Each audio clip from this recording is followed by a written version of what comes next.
Hi, this is Carrie Mubarak at wooingnature.life, and this is your July reading. I am talking to my budding trees moon people. So, for those people who are born between 321 and 419, that makes you an Aries. I am speaking directly to you. So, we're going to do a medicine wheel reading for you for the month of July.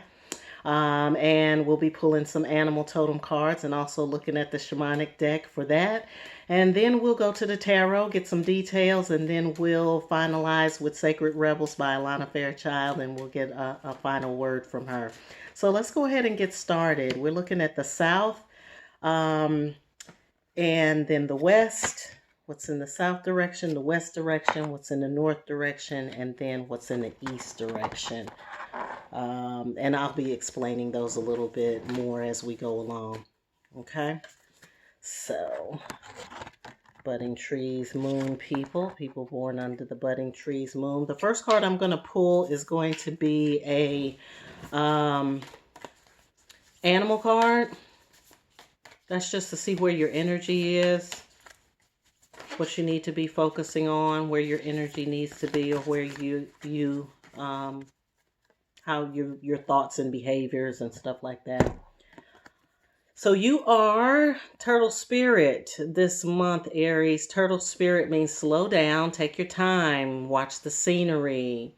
Slow and steady wins the race. So you're not here to be fast right now. You're not doing the bunny rabbit thing. You're taking your time. You're also connecting to Earth. Turtle is a symbol of Mother Earth, so you're connecting to your Earth energy. You're also connecting to the energy within the earth. So your stone medicine, your stones, connecting to your stones, going outside, spending time in nature. All of that is something that you'll want to tie into for the month of July. So while you're working with that turtle energy, I'm going to go right to the shaman's deck. And we're going to look at the other four directions to give us the direction that we need. All right, so we're going to start with the south. The south is the place where you have lessons of growth and trust. It's your childhood place, the place of your childhood. It's also where you go to learn new lessons, where you are absorbing new information and what you're absorbing new information about. And your card for that is the ghost dance. So the ghost dance is an actual ceremony. You can look it up and find out all about it on Google. You can Google it and see if you're connected in that way, or if you're connected to the traditions of the ghost dance, then you'll know what that means. But for those of you who are not necessarily connected to those traditions, then ghost dancing is about connecting to your ancestral spirits and also connecting to your past experiences, particularly those that need to be moved or need to go away, or need not go away, but need to be released, like things that need to be released. I'm seeing that you're protected in that regard. So if you are doing meditations, prayers, rituals, etc., in relationship to releasing old past karmic debt or old debts, then the ghost dance is the way. Also connecting to your ancestors. So this is where you're learning to trust yourself and to trust spirit, and also to trust certain processes in life that, understanding that which is in the past has its place. It has its lessons. It has its purpose in the present. But then after it serves its present purpose, then the next step is for that the negative part, or the part that it may be dragging you down or holding you back. It's time for that part to leave. Okay. So in the West, which is the looks within place, we've got the lower world. So this may also tie into what you are discovering in terms of past relationships, past trauma, past experiences. And this isn't just trauma and bad things, but it's also being able to reflect upon your personal experiences so that you are really, really gaining the lessons that you need to gain from that. But it does cause you to go into what we call the lower world. Now, as far as if you look at things from an indigenous perspective, you have the middle world, which is our world. Then you have the lower world, which is sort of the underbelly and the underpinnings, which includes your own pinnings, your own underbelly, your own subconscious.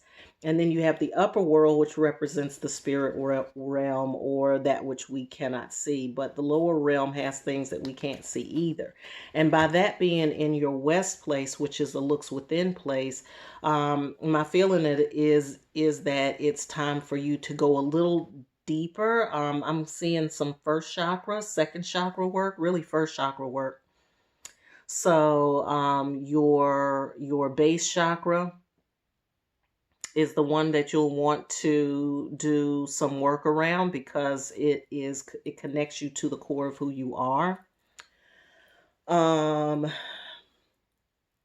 And then while you're doing that work, and you can if any of you all listen to the frequencies like the solfeggio frequencies or some of the other frequencies, you can do meditations with those, but just get your sacral chakra ones.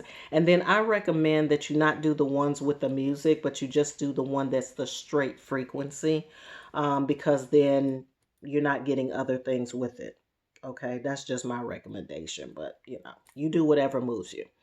So again, you're taking a look at that. You're doing some deep work around that. Then in the north position, which represents your personal wisdom or your wisdom place, we have the heart of the sky.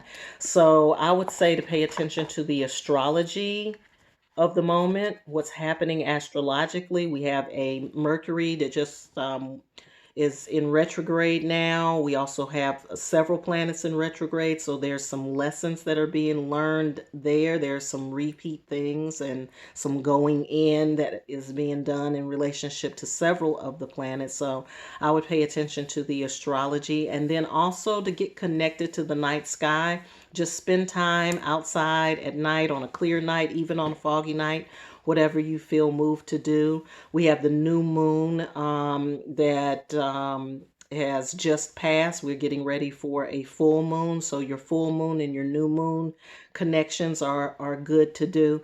But that's where some of your wisdom is coming from. And it's really coming from a cosmic place. And some of your downloads come from that experience. So if you're into astrology, follow the astrology. If you're not really into astrology, it doesn't much matter.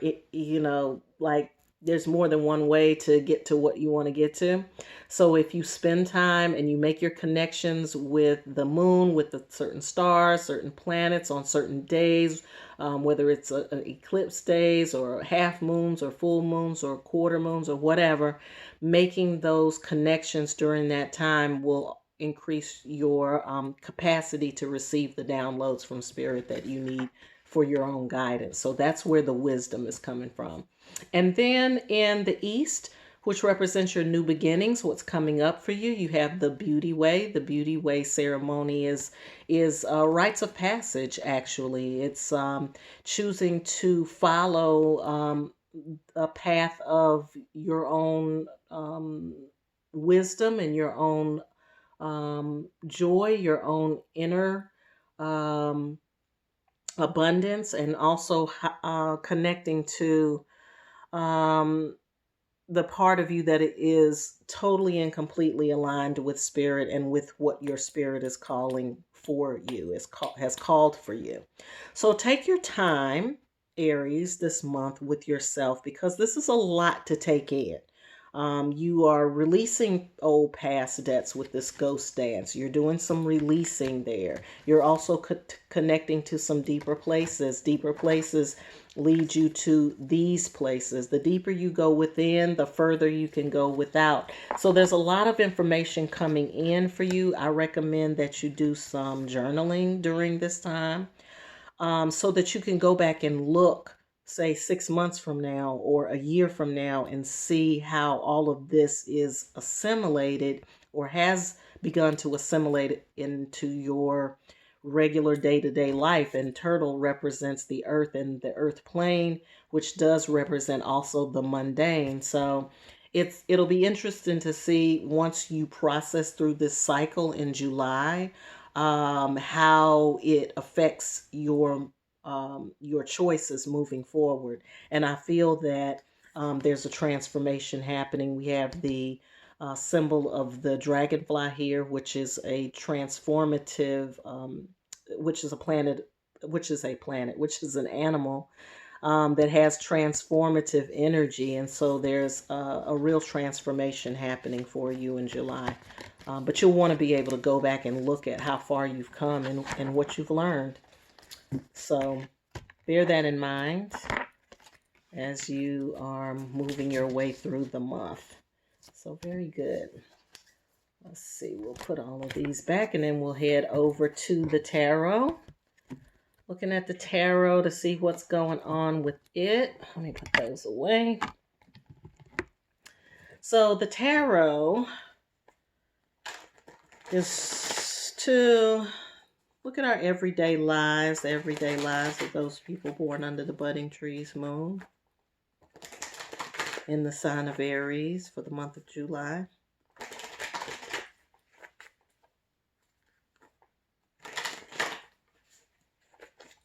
And we'll see what comes. Come what may. Comme c'est comme ça.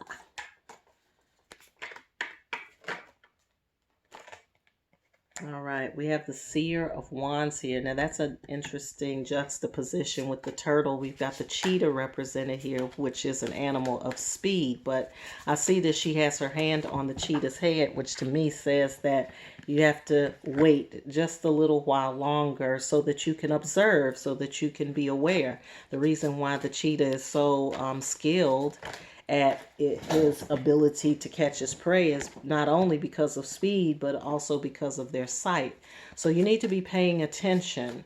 And what you're paying attention to more specifically, Aries, is what fuels you, what not just fuels you, what motivates you, what gets you going. There's a lot of power associated with where you're headed. But you have to be aware of the type of power that you're operating with. It is earth energy. So we're talking about the power of manifestation. We're talking about the power of healing for some of you.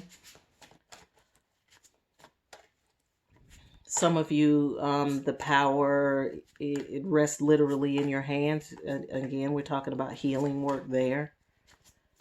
So you have to have an awareness of that, and you have to have an awareness of that.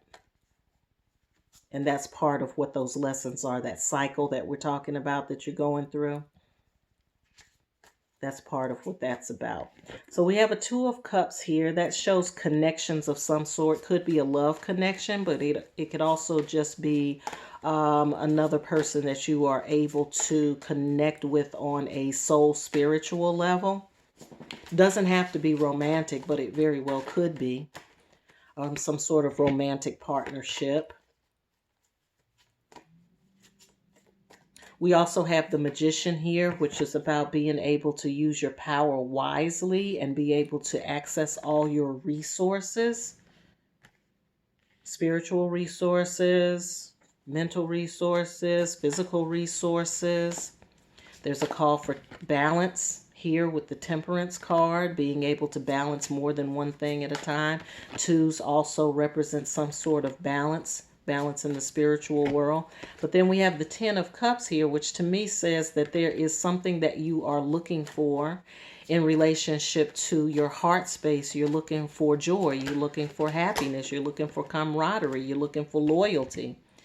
You're also looking for friendships and connections, and we all are looking for that right now because we've been on lockdown for so long. So the feeling is very strong for you, but again, we already have the admonition of slowing down, and we have it here too. So don't be so anxious to make those connections right now. Just know that you know, you're getting you're feeling the fire of it, right? But it's not time to make a move. Not right now. Not right now, Aries. Yes, so Seeker of Wands. Again, we have the Seer and the Seeker of Wands coming up in the same deck. So this is showing me some progression or what you are moving toward. Instead of just observing, you're going to actually start,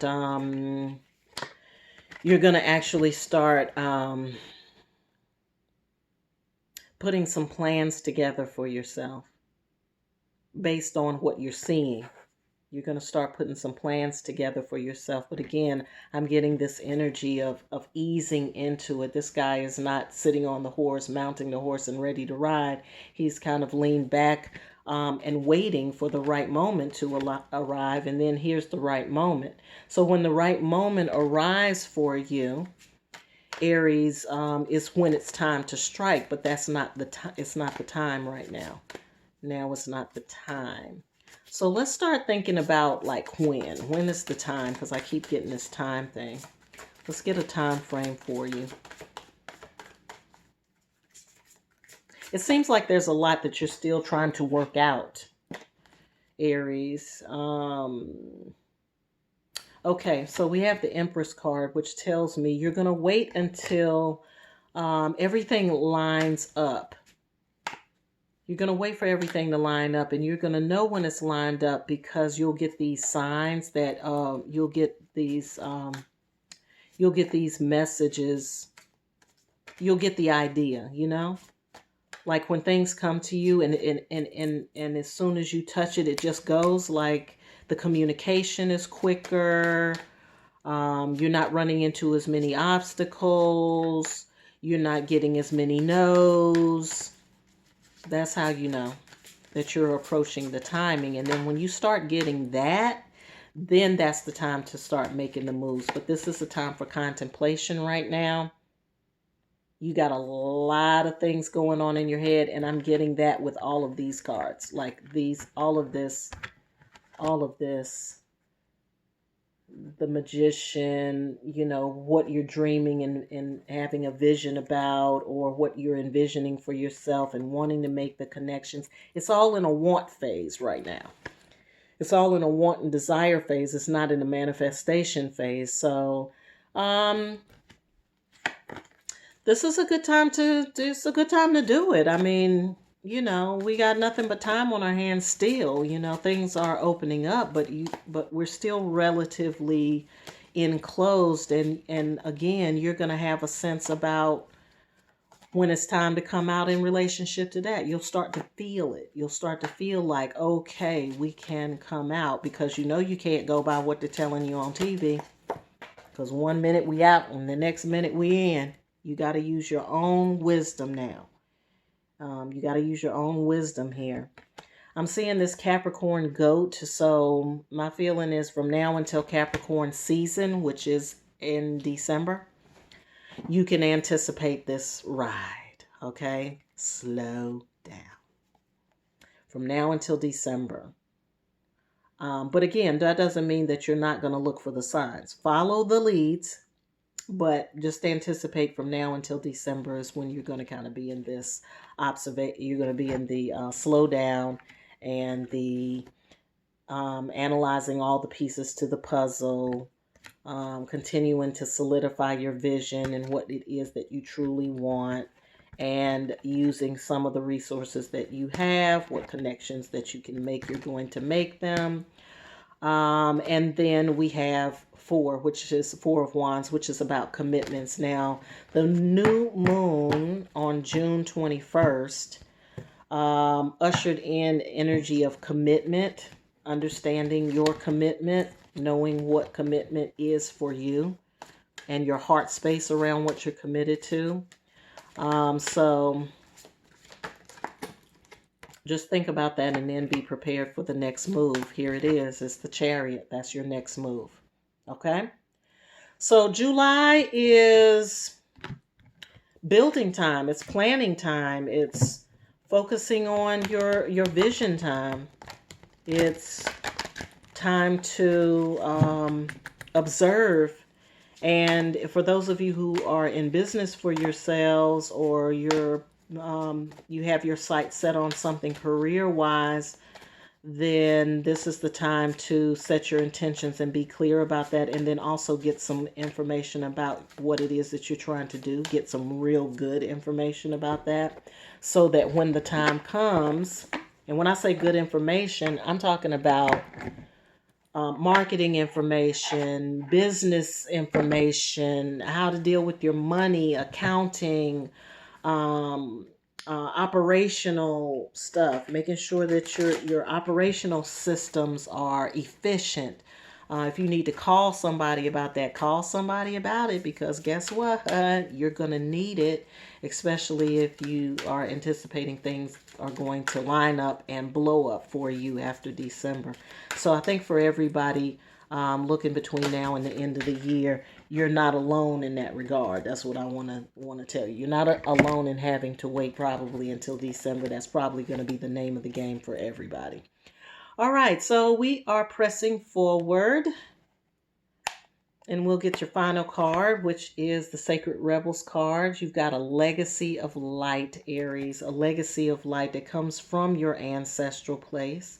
Again, we talked about the ghost dance being connecting to your ancestors. So connecting to your ancestor space so that you will know where you need to be, so that you can then pass that same information down to the next generation. It is a legacy of light. It is, the card number is 7.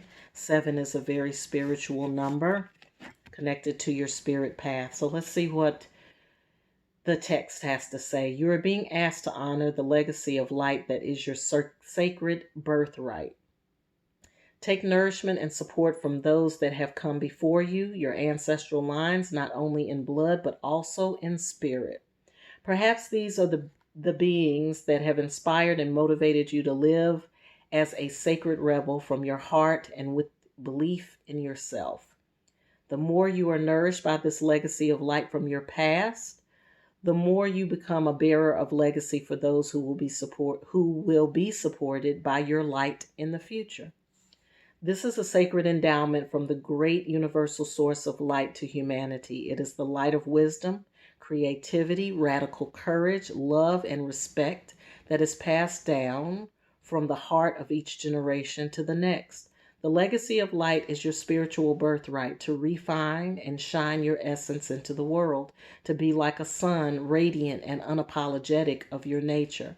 The oracle of legacy of light comes to you when you need confirmation that a creative choice that you're making, or have made, or soon will make, is one that is in alignment with your sacred purpose and your spiritual path of healing and growth. The legacy of light cannot be ignored without some detriment to your sense of well-being. If you're asking about a particular question, then part of the answer to your question is that the issue at hand is one of utmost importance to your spiritual growth, even if it seemed like a relatively insignificant one. The energy around this matter is relevant to your sacred birthright to shine. Perhaps you need to trust more, to know that all is well, and that no matter what appears to be, and to ask for help and believe that you deserve to receive it. So, Aries, budding trees, moon people, that is your reading for July. I hope that this is inspirational and gives you something to think about and to grow with. As always, I hope you have a great day, a great July, and I hope you're having a wonderful life.